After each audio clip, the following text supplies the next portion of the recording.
Perfect. Okay, awesome. So thank you so much for being here today. My name is Karen Medina.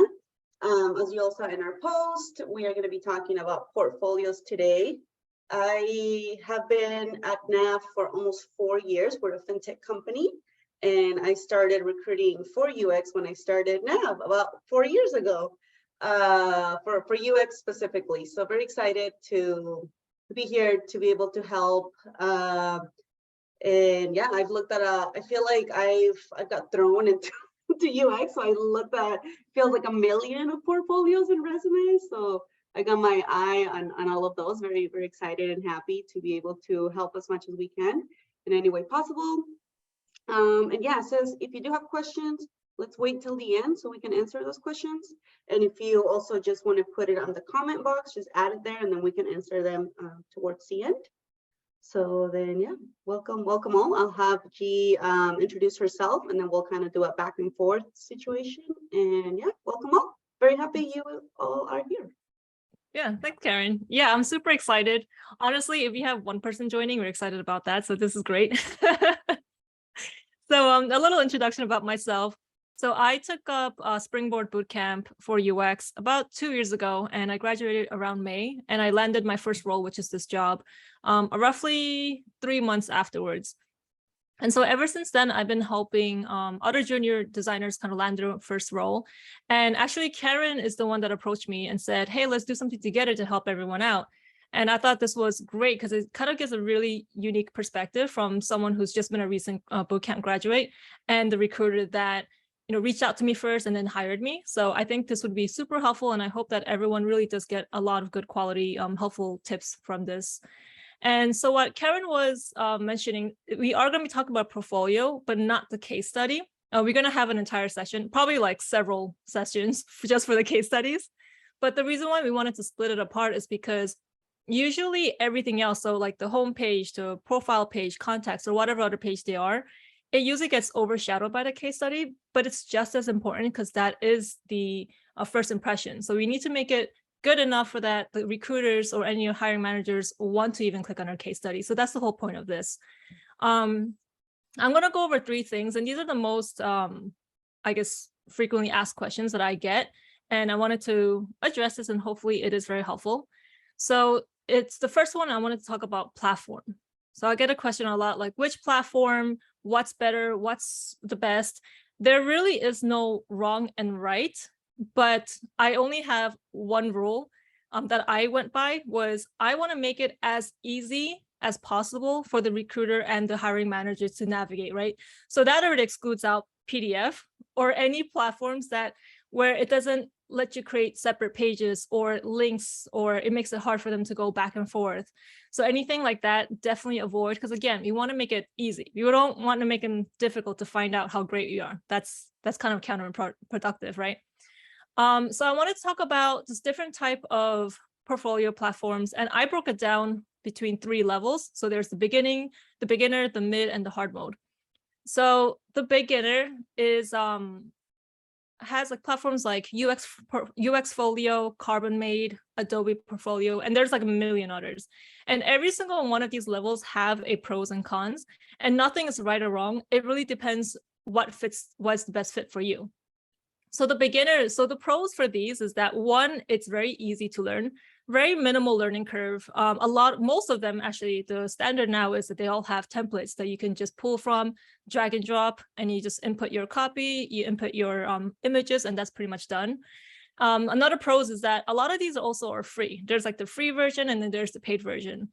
The cons about these type of beginner or self-labeled beginner portfolio sites is that there is not much customization. There are templates, but you can't really put anything anywhere you want or have it a certain specific way. So these are great for those who don't have time, or you don't want to go through this crazy learning curve just to figure out how to make a portfolio, and you want it quick, now, have something to apply with, and these are perfect. So these, you can get a portfolio up in like a week or 2. Obviously, it won't be perfect because you're going to be working on that for next like 10 years. But yeah, these are great. Moving on to the second one, which is the mid-level. So these I would consider things like Squarespace, Wix, or any other more robust platforms. So these are great for customization and balance overall. So amazing customization. Not only do they have crazy amount of templates, so many other features, because they're not just for portfolio, they're actual like websites that you can build. But you can also customize it through like HTML or CSS or any other, well, I think some of them have Java. So it's a really great like balancing platform. The cons for this is that there is a learning curve. So it's not crazy steep, but most of them works a certain way. So you do have to learn how it works, how to do certain things, how to make boxes, how to make sections before you can bang out pages after pages. And also another cons is most of these are paid. Like, I don't know about Wix, but Squarespace doesn't have a free version. So they're not crazy expensive. They're still like 34. I think I paid 34 a month. So those would be some of the cons for it. So these are great for those who are, like I said, looking for a balance. Like, they're looking for a great deal of customization because they still want to express themselves through like their artistic style, their aesthetics, but then also don't want to go through like a really steep learning curve like a lot of the others, the one I'm going to be talking about soon. So these are great for that. And then the next one, I call it hard mode. So these include Webflow. There's other, I forgot the name of it, but there's other website building platforms where you either code or you really build everything from scratch. And the pros for these are almost unlimited customization. So chances are, if you come across a portfolio where they have these crazy cool animations and scrolling effects and all this cool stuff, most often than not, they told me that they made it through Webflow. Now, the cons for these is that it has a very steep learning curve. And it's great for those who, especially those who want to go towards UI design or even like a motion UX designer. It's great for those to express your artistic style, make it really stand out, make the site like as beautiful as you can. And those who don't mind the steep learning curve, those who have a little bit more time or is good at learning these things. So each one of them, again, there's no right and wrong. It just depends what you prefer and what situation you are in at the time. The second one kind of goes hand in hand with that, is free versus pay. Like, is it okay to have a free website as your portfolio? So one other girl approached me on LinkedIn and she said that she just talked to a recruiter and the recruiter told her, if you have a free platform, so if you don't have your own specific URL or in the bottom it says, powered by Wix or whatever it is, it comes off as unprofessional and you're not really taking it seriously. And honestly, I completely disagree. And I know Karen has an opinion about this too. From all of the hiring managers, recruiters that I interviewed while looking for a job, all of them says they don't care. As long as the content is great, as long as the UI, the visual hierarchy, everything is great, it doesn't matter if it's free or paid. So for example, my friend, she made her portfolio with Carbonmade. Again, that's a, what I would consider a very beginner, very simple, not a lot of customization. And Carbonmade also has a free version. At least when I made it last year, they do have a free version. And she got a job at HP. So it really doesn't matter. As long as the content is great, you make it easy for them to go to navigate through your portfolio. And then the last point I wanted to make is my approach and how I approach the portfolio. And it's more like hindsight. Like, if I were to do it all over again, this is how I do it, based on all the mistakes that I made. So there's 3 parts. The first one is finishing the easiest part first. So meaning finish the homepage. Basically, easy part is everything but the case study, because we all know the case study is like 99% of the portfolio. And the idea behind this is I woke up for like a month and a half. I woke up every morning like, oh my God, I gotta add this to the homepage. I gotta update my resume page. I gotta do this. I gotta add this little story about myself and like the profile page. And it got so overwhelming. I wish that I finished everything, like not touch the case study, finished everything first. And then so that I can really focus on like the bulk of it, which is the case study. And I think that would probably make me feel a little bit more sane. I'm not gonna lie. And that goes hand in hand with my second point, which is don't go for perfection. So again, for the month and a half, I've been tweaking and tweaking and tweaking, and it was just like this endless cycle. And at the end of it, I had nothing to show for. I didn't have a portfolio that I could even apply with because it was pretty much unfinished. And the case study was pretty much untouched because I was so busy in what color my homepage is, what size the buttons are, what, is the font perfect, even though we all know there's no perfect font. So the idea of not going for perfection is you want to make the portfolio site just good enough for you to apply confidently. And then once you get to that point, then you can move on and, make it perfect or really improve in it. So the whole point of making a portfolio is so that we can apply to the jobs and, get the interviews to get, and then, eventually land the role. And the thing about going for perfection is like, if I have this vision in my head, I want my portfolio to look like this and everything's amazing and there's so much detail, I'm never going to get to the point where I will have a portfolio to apply. Even after we find a job, we'll have a million things we wanted to tweak in a portfolio, right? There's never an end. So instead, just get it good enough so that, again, you feel proud of it. It's not where you want it to be at the end, but it still represents you. It's still good. It's still great. So that as you're applying, then you can start going back and like fixing it. That will break the whole like tweaking cycle that can go on for years if you let it. And then the last thing I wanted to touch upon is make sure that your portfolio represents you as an artist. So at the end of the day, UX design is a design job. And every designer has their own aesthetics, has their own styles. And you want to make sure that you express it through your portfolio. So for an artist, their aesthetic needs to be a good fit for the companies, right?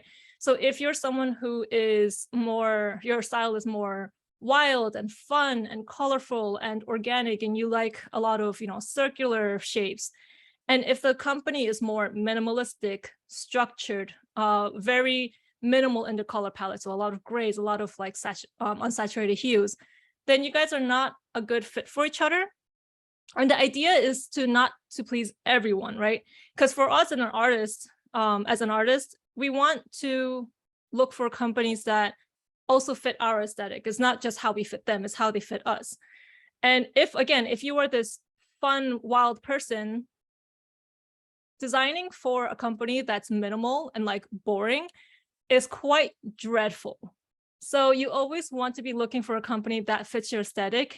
And that's why it's so important to make sure you express it in your portfolio. Your portfolio is supposed to pretty much tell them who you are as an artist, what my style is, what my aesthetic is. And the idea is for a company that's with a similar aesthetic can look at it and be like, oh, this is perfect. This is exactly our branding. This is exactly who we are. This is great. So those are like my 3 main points. And now I'm going to hand it off to Karen. Perfect. And there is a question in the chat. So just take a look at that when you have a minute.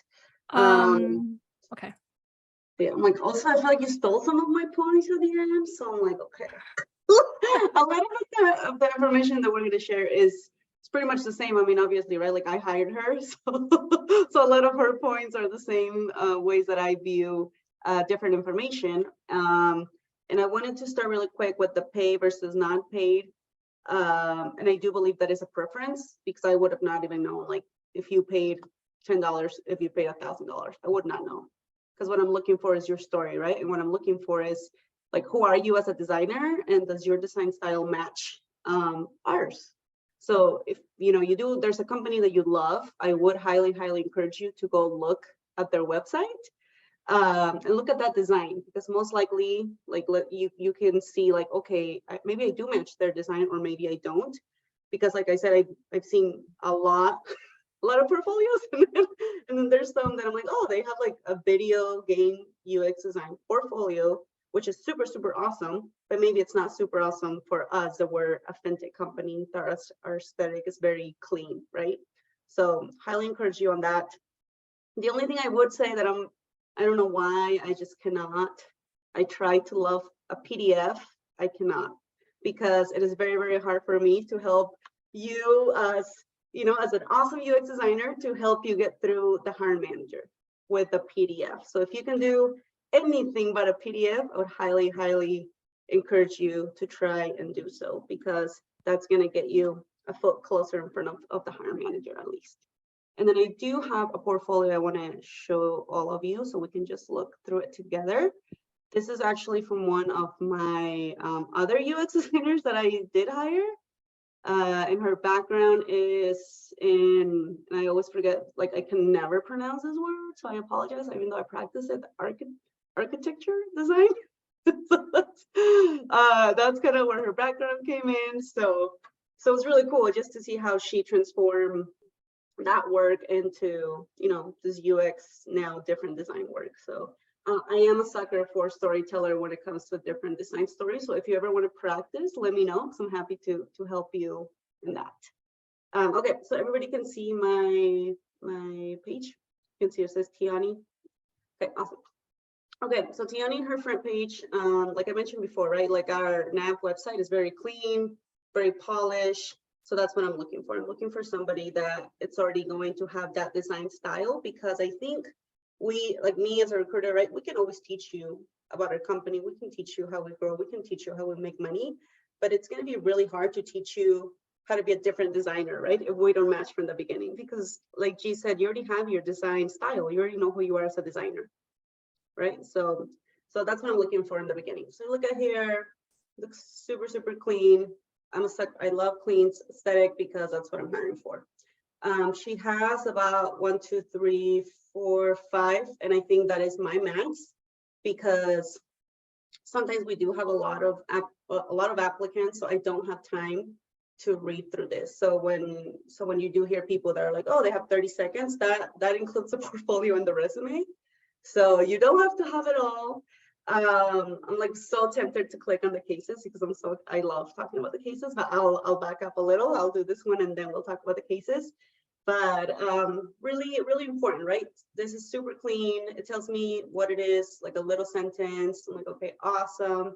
They're all a little bit different. They're not all the same. And that's what we want to see, that you can build different things. You know, if you have an app, if you have a website, like I'm looking at those different things that you can build. I initially was super excited about this one, right? The insurance, because we're a fintech company. At that moment, we were looking to expand into the insurance world. So to me, this is the one that caught my attention.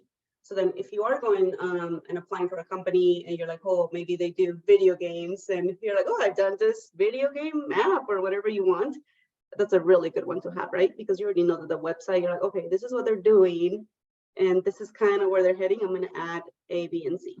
And also, if you don't have that, it's totally fine. Just make sure that you can tell a really good story about your work and your thought process. And like I mentioned, we'll go into that into the next session. I'm trying really hard not to, but we'll go into it in the next session. And then we're going to go into her profile. And then right now I'm in, right? Like I'm already looking at her stuff. I want to see more. If not, I'd be out. So it takes me, it's very quick. Sometimes when my friends are like, oh, wait, hold on, I'm not done reading. I'm like, anybody got time? Come on, you know. So like at this point, I'm invested, I'm looking, okay? So this is Tiani. So she tells us a little bit about her, which I love. She adds her resume, which I would highly encourage you to add it in your profile, because sometimes what happens is that depending on the system that you submit your application, sometimes your resume may come as beautiful as it is, and sometimes it doesn't. Sometimes the same application system changes your resume so it looks like a hot mess. So then I would highly, highly encourage you to also have it in your portfolio. So that way, in case you turn it in and it looks different, you'll have it in your portfolio so we can see like, oh, you know, this was definitely like our site. It wasn't them. So let's look at it, because as a designer, like I'm looking for beautiful things, right? I'm looking for clean, beautiful things. Like, okay, they got this, next, let's go. So highly encourage you on that. And the same thing in our first resume session, if any of you made it there, I also talk about this as well, right? To have your portfolio link there in the front. Sometimes it does not get through when you apply. So have that. Also, I'm going to back up. I forgot to mention this. Make sure that your link to your portfolio works. Please double check, triple check, quadruple check, because sometimes it does not work for us. And when we have 300+ applications, we can't stop. So FYI on that. Highly encourage you to test your links. And she tells us a little more about her, just what she likes beyond, right? Like her work. This is just something that she does in addition to. So getting to know her a little more. She shares her email, LinkedIn, and Instagram. Also love LinkedIn. Like I don't know why, but I do love when I can see a LinkedIn to a person because it shows me who they are as well. We do look at your LinkedIn profile, FYI. I know I do. So have that also there and have your information there as well, your portfolio, right? Like anything that people may want to get to know you as a designer. So have that there. And then at the end, she does have her contact information. So just wanted to show you this one really quick because like I said, right, it's clean, it's to the point, it's something that I would definitely click on this, right? Like G was saying, like, oh, like if it doesn't have X, Y, and Z, I would not know. I don't know. I don't care. I want to know your story. I want to know that your aesthetic is clean. I want to know that you know who you are as a designer, and I want to understand your thought process when I'm talking to you about your portfolio. And that's kind of like my second part in my interview process, right? I talk about the resume first, and then I'm like, okay, enough. Let's talk about your portfolio because I'm trying to get to know you as a designer and you, you know, how you think and how you solve problems. So there's that there. And let's see, I believe that's all that I wanted to show you on my end on this. If there's anything else you want to see, let me know. But like I said, right, very straightforward, very clean. I'm a sucker for those. Somebody tells you you have to pay a lot. I don't think you do unless, you know, unless future years you're a senior UX designer, then at that point, then the expectation gets, you know, shifts a little because then there's different things that people look for. But as a junior designer, no, I would not spend $1 million. Just please don't do a PDF. I'm sorry, please, at least not to me. But I wouldn't spend a lot right now as a junior designer. So yeah. And now we're gonna open it up to questions, if that's okay, unless you want to add anything else, G, or we're good for questions right now. No, I think we're good for questions. I guess there's a couple of things I wanted to point out. I don't know if anybody else had this in their mind. I've always had this whenever I entered like a event for portfolio. So everyone who did a lot of research on the background of UX, it's come a long way and so has the standard. So if you look for those who applied even 5 years ago, the standard wasn't as high as today. So meaning like they could have made a portfolio and they could have probably landed a job. The portfolio that you saw right now, she is a designer that was hired a year ago. I think she just celebrated her 1 year. So her portfolio is pretty up to date. The standard is, she still fits like the standard of today. So everything that you saw and you wanted to reference to, just I wanted to put it out there that it's a good reference. And in terms of questions, yeah, definitely ask any little details. There is no stupid questions. Even like, I think one of the questions that I wanted to ask, Karen, how you feel is, I don't know about anybody else, but there's always that blurb like, hi, I'm G. And then there's like a little description that every single one of the portfolios have. And I remember spending like 2,000 million years just trying to figure out what my blurb is. And then I noticed that in Tiani's resume, she didn't have a little blurb. It was just, hi, I'm Tiani. So I wanted to see your opinion on that. I don't know. It depends on the day for me because, like I said, I don't know that I'm gonna read the whole. Let me show you again. I don't know that I'll read all of this from the beginning. I'll probably read it after once I see that her project matches what I'm looking for. So I don't know that I would worry a lot about it. I mean, I would have it like she has it in her profile, and then in her homepage she really doesn't. I would do something like that just because it's clean to the point, and then this. But if you wanted to, I would add it like she has it in her profile. But I personally, it's been a year, I haven't even read this. but I love her, right? When we talk, I was like, okay. So I mean, if you want it, great. Like again, right? It's a preference. Sometimes we just don't have time. We do have just those 30 seconds. And that takes time. So if I cannot see what I'm looking for from the beginning, I'm not gonna stop. I think, yeah, I mean, when I was making a portfolio, I figured no one would look at my profile. Like no one's got time like that. But I think Tiani did an amazing job with the visual hierarchy. So everything that's like high level, like delightful experience, 15 years of design. And as you scroll down, she really bolds out the section. So even if you don't read any of these copy, we still get a good idea of who she is. So 15 years of design. And if you scroll down, she highlights like I love traveling. So right there, you already know that she travels, that she's cultured, she loves exploring, and she's just, I get the sense of that she's like well-rounded. So I think the visual hierarchy here is amazing. Like the art of observations. I don't even have to read what's it about to be like, oh, cool, she likes art. Like that's awesome. Yeah, and also just because I as the first person that sees it does not really look deep into it, it doesn't mean that the hiring manager won't, right? Because they most likely will. So FYI, this one. So yeah, definitely ask away. If not, I have like a million questions. Okay, so while we were waiting on anybody to ask a question, I have a question I never thought about until you said that. Oh wait, we do have a question right here. Ooh. What's your opinion on maintaining a Behance or Dribbble portfolio as a portfolio than having an own website?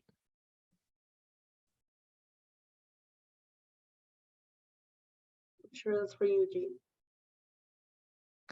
Maybe we could both talk on. I mean, I have my opinions. Obviously, I'm the one that was applying, so keep that in mind. I'm not like looking at people's portfolios to hire them. So definitely a different point of view. I personally did not want to make my portfolio through Behance or Dribbble or anything like that, because I can't express who I am through it. At the end of the day, I can put up all the case study. I can make the icons look amazing, like the icons. But at the end of the day, when they go into it, they see Dribbble and they see Behance. And especially when they're going through a case study, there's like a million other things around it. So in the top, they still have their navigational bar, they still have their search bar, they still have a lot of things in the right. And for me, it makes the site very busy. Like I can clean it up, I can, give a lot of visual hierarchy and spacing, but at the end of the day, I feel like because of the things that I can't control, it looks busy. And that's what I don't like about it. I just don't have full control over it. And also Dribbble, just Dribbble has this, I can't think of the word, but pretty much Dribbble is known for those that it's pretty, but it's not as viable and it's not shipped products. And most of the time, people that post, and I'm not saying us who, puts up portfolio or anything like that. I'm not talking about anyone specifically, but in all my experience, all of the UX designers that I work with all say the same thing. Dribbble is great if you want just like a pure UI, but there's such a lack of UX. Like it looks pretty, but when you actually try and like use the product, it's just not, there's nothing about UX. And because of also like that type of thought towards it, like I just don't want any of that affecting my application. And also like I'm a bit of a control freak, if you can tell, so I want to be able to control everything. So those are the real reasons why I'm against Behance or Dribbble.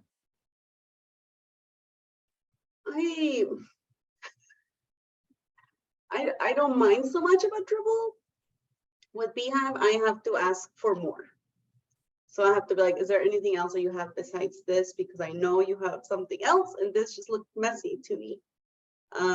So I'm 50-50 on those. Depends on the day on those. Yeah. Or even like Notion. I've seen a lot of build it on Notion. I haven't seen any Notion yet. Oh, really? A lot of PDFs, so this is why this is why I'm like, no, please. And I do, and sometimes I do feel bad. So I'm like, please send me something else, anything else that you have, please. I think the thing about PDF is that it's coming a lot of people among juniors, among junior. And more junior, yeah. I just think the standard is so high now. Like everyone knows that. I wouldn't call it saturated at all, not by any means. Especially if you compare it to the background I've been to. I was from the fashion industry, so the UX design world is still not saturated, but there's still a lot of people out there that graduated boot camps are looking for a job. And so the standard is high. And I think the PDF, why it's so, people are drawn to it because it's easy. You build it in Figma, you make it look pretty, and then you just export it, boop, it's right there. But then the other candidate has this full-blown website where a recruiter can go from the case studies to the homepage. Yeah, exactly. Like the resume, the portfolio, everything is just quick. It's easy. There's, you don't have to scroll to the top to get the information. It's just so much easier. And chances are, if there's 500 people applying and you make it difficult for them to navigate, I would be like, next. Yes. Yeah. Yes. It's horrible to say, but it's, it's. I know. But this is what we're doing this to help as much as we can from a different point of view, and for both of our points, right? Like from you as a person that was looking for a job, and then me that actually looked at like, okay, let me grab you. Yeah. What's your question? Oh, hi. So I was wondering if you could both like elaborate more on the oversaturated rumor, or I hear this a lot, and from other people like myself who are trying to transition into UX. And I was hoping maybe you guys can talk more and kind of dispel the myth of it. And that is a good one. Do you mean like just that there's a lot of UX designers right now trying to get jobs? Is that what you? Yeah, this is a sentiment I've heard, like when I've networked with other people trying to transition or people trying to land their first gig. Like this seems to be a common thread I've heard. Yes.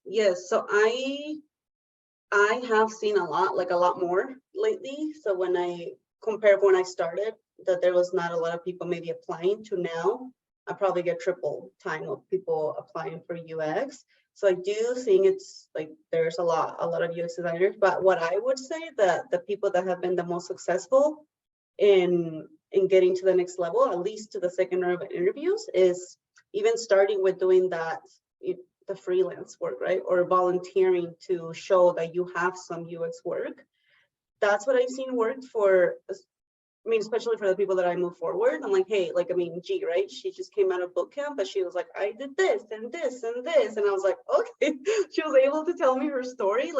She didn't necessarily have like a full-on blown UX job, but she had something, right? The same with T as well, or their design where, like you, that maybe they're trying to change careers, where she was doing fashion and design. And she was able to tell me a story about like, hey, I did X, Y, and Z. So then like I said, right, like I'm a sucker for being like, okay, how can I connect this work to what we do today? So as long as you can share a good story as well about like, in my job, I don't know, you can be like, I'm an accountant, but then I did X, Y, and Z, and this is how this transfers over to UX design. I think you'll have a better chance. And yes, to have a better chance of doing any sort of volunteer work that you can add it to your portfolio, because that goes a long ways as well. So I would recommend that. Yeah. I have a lot of opinions about it being saturated and not saturated. I think, and again, a lot of opinions. You and then just keep in mind that I'm not an expert in any of these. This is literally, it's just my observation through like LinkedIn. So my scope is very small. So definitely keep that in mind. So UX, it's not a new field. It's been here for decades now. Everyone knows that. But in the recent years, it definitely have exploded. I don't know, maybe I think one of the reasons it explodes because the market out there for companies, for businesses who's selling products, it's especially after the shutdown and the COVID, a lot of people realize that they can set up an online business quick. And right now, what really sells is branding, right? You can have the same products, but if you brand it well, if you create like a lifestyle branding around it, it sells, and you post it on Instagram with these beautiful pictures. And because of that, and also their knowledge of that, the experience itself, so the customer's experience, the user experience is very important in selling the product versus sometimes depending on the product itself. And I think that brings up a lot of demand for UX designers. Now, in terms of saturated, of course, it's going to get more saturated. I mean, it's a high paying job. It's relatively easy to get into, meaning you don't need to have a bachelor's for it, a 4 years degree, or a master's or PhD. Right now, at this point, we still can take boot camps and get a freelance job and land a full-time job, right? So relatively, it is fairly easy to get into. Again, that's in context, right? And I think because of that, over time, also boot camps, a lot of them realize that they can just advertise it that way. And it is definitely a misadvertisement.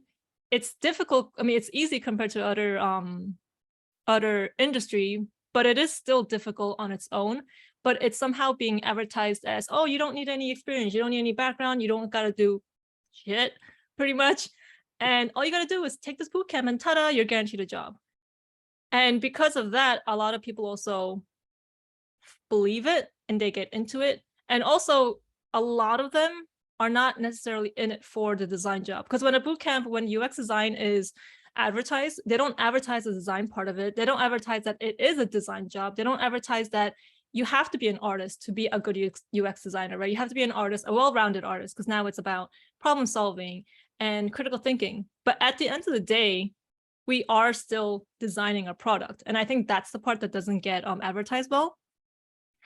And so there's a lot of people that come into it who don't care about being an artist. They have absolutely no passion for it. They're just in it for the money. They're in it for the remote work. And I think over all of that, the advertisement, people wanting the higher paycheck, people wanting the remote job, people knowing that this is now possible, it definitely did get oversaturated. But now here comes my opinion. Everything is saturated. Like everything is saturated. And for some reason, every time you go on LinkedIn, everyone's talking about how difficult it is to get a job and blah, blah, but like, it's not specific to UX. UX isn't special. That's for every industry, every job. And the people that make it are the people that ignore those negative thoughts, that ignore those posts, that ignores it. Because the way I thought about it is, if I broke into the fashion industry, it's a 2-century-old industry. Then of course I can break into UX. Is it going to take a hustling? Of course. Is it going to be difficult? Of course. Am I going to be broke and depressed for a while? Of course. But, for those who are, this is our passion. We want to be an artist and we actually love the work. We love the progress of it. We need to drown out all of that. We need to drown out the myth of it being, it's not even a myth. It is saturated. That's facts. But again, everything is. That's not the reason why people don't get a job. Let me rephrase that. That's not, that doesn't, it is a lot of the reasons that people don't get a job. The passion. Yeah. It makes it difficult. It doesn't make it impossible. Yeah. And so, yeah, to help yourself. And again, I fell into it too. For like the first month and a half, all I've been reading is about this negative and how like as a entry level, you need 5 years and blah, blah. And for a while, I got a little discouraged, but then I thought to myself, like, that's how I felt about waitressing when I was, 16 years old. That's how I thought about fashion when I was breaking into fashion 10 years ago. It's not specific to UX. And so all those people that still get a job, they're getting a job for a reason. And I need to focus on those. And so that's pretty much how I feel about whether the industry is saturated or not. Great. Yeah, Thank you for your responses to that. And I definitely want to second like what you were saying about everything is oversaturated, because, this was something I just kept hearing from other junior designers who are trying to land their first gigs as well. And I was like, on LinkedIn, I'm like, you know what, I'm just going to look up like other industries and see how many people are applying into those kind of jobs. And it's honestly the same number. Like when I looked at like business analysts or junior accountants, they're all in the same ballpark. So, I mean, seeing that information just made me realize this is just maybe like just people, not a rumor, but people are just kind of saying things. I don't know, just because it's so much easier. I mean, anyone can post on LinkedIn and see your post on the feed. So I don't know, maybe it's just for the engagement or whatever reason. So, yeah. Yeah, absolutely. It's like, it's just focusing on the negative versus the positives. That's really all there is. It's facts. It is oversaturated. It's facts. It's hard to get in. It's facts. yes, entry levels require 5 years, but still people are getting a job. So we need to focus on the positives that they focus on in order to land those jobs, right?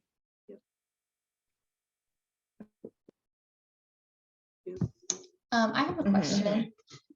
I'm coming from, like, I worked at a creative agency for about 2 years, and I did a combo of like marketing, social media, and UX UI design. And so me trying to get, like, I'm more leaning towards UX UI design now, and like would love to land that role. How do you feel about, like, in my portfolio, I probably have 4 UX UI design projects, and the rest are more marketing. I've heard like mixed things of like, oh, only brand yourself as a UX designer, not necessarily a multidisciplinary designer at the beginning. How do you feel about that? And like, you as a recruiter, would you see the rest of those projects as like something to leave out or an addition?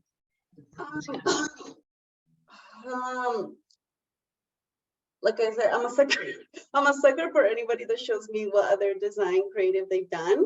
But what I would do is that I would actually put the UX stuff on top, and then I would do like another tab that's like additional creative work, right? And then that's where I would add the other stuff. But I think at first I would showcase your UX. If you're looking for a UX specific job, I would showcase the UX stuff first, because you want, like me, right? Like as a recruiter, you want me to click on your stuff. You want me to click on your cases so I can open it and go from there. And then if I want more, then I'll have that option. So I think I would leave it, but I would showcase specifically what you're looking for first. And again, right, that's preference. Again, that's preference. But that's what I would recommend in that. Correct me if I'm wrong. So again, these are the thoughts I have as a applicant. And I'm trying to see if they're right or wrong. So And we I do think have a minute left, FYI, so I apologize for that. So just if anybody needs to jump, it's totally fine. We have a minute left, and then we'll wrap it up after this. Oh, okay. So I'm going to ask this, and then we'll answer the question. I'm sorry, I do not know how to pronounce your name, and I don't want to butcher it. So I thought that when I was highlighting my previous design or my previous experience, I first listed out like everything I did as a fashion designer, but then I realized that like it doesn't mean anything to the recruiter. It doesn't mean anything to the hiring manager, because at the end of the day, they weren't hiring a fashion designer. So I decided to go at a different route where I highlighted what my previous experience means for you guys. Like, what did it do for me? What does it bring to the table as a UX designer? Or what does it bring to the table as an employee to the company? And so I like, because NAV is more of we're not a startup, but we're very startup like minded. And so I highlighted things that I accomplished there that would kind of like make that connection. Is that helpful, or it's okay if people kind of list out what they did in the previous role? I love the approach that you used, and I believe it's the same approach that Tiani did. And I mean, obviously your work, right? Both of you got hired. So I do love that approach, because like you said, it's something that you did as a fashion designer, but you were showing me like, okay, I did this, but this is the connection, right? And that comes along with looking at the job description itself. If you look at the job description, it tells you exactly what they're looking for. And then that's how I would say you match. Like, even though if it's fashion, like, okay, but I did X, Y, and Z, that matches with the job description. That's how I would change that, because to me, I mean, obviously to me it worked. Like, to me, I was like, okay, she has this on top, her UX work, but then also she has the other stuff at the bottom. I want to hear more from her. Yeah. Cool. It's always interesting to find out what worked for me and what didn't, because honestly, to this day, some things I don't know. So that's awesome. Yep. And then there is a question. I don't know about this one. I have to do a little more research. When companies say you can't publish your work online, how can we tackle this type of situation? I've seen this before when I've talked to people and they're like, hey, I did work for, I don't know, PayPal, right? And I'm like, okay, well, I need to see it. And they're like, well, I can't because of my company. What they do is usually send screenshots to me, and then they walk me through what they did. So that works for me, because I get it. Sometimes it is, right? Like, there is a company work and you can't. So I totally understand that. But when that's the case, that's what's worked for me. I'm just like, hey, or walk me through, right? Or you share your screen with me when we're doing the interview, but I just need to understand it. So then I would have whatever you have and whatever you cannot talk or share about your company, then I would highly encourage you to talk about it in the interview and be like, hey, let me show you. Or when the recruiter reaches out to you to ask you for more, then that's how I've approached it in the past. Oops. Yep, okay, we are over on time. We will share the recording later today. We are planning on doing another one that talks specific about the cases, which is my favorite topic. I don't know if G loves it as much as I do, but I really, really love it. So then we will send that out. It's probably going to be at the end of this month or early next month. So be on the lookout. And yeah, if you have any questions, reach out to us. And if you have any questions specific about cases that you would like us to see, let us know in advance as well. We're happy to take any feedback as well. So thank you all for your time. We really appreciate it. Thank you, guys.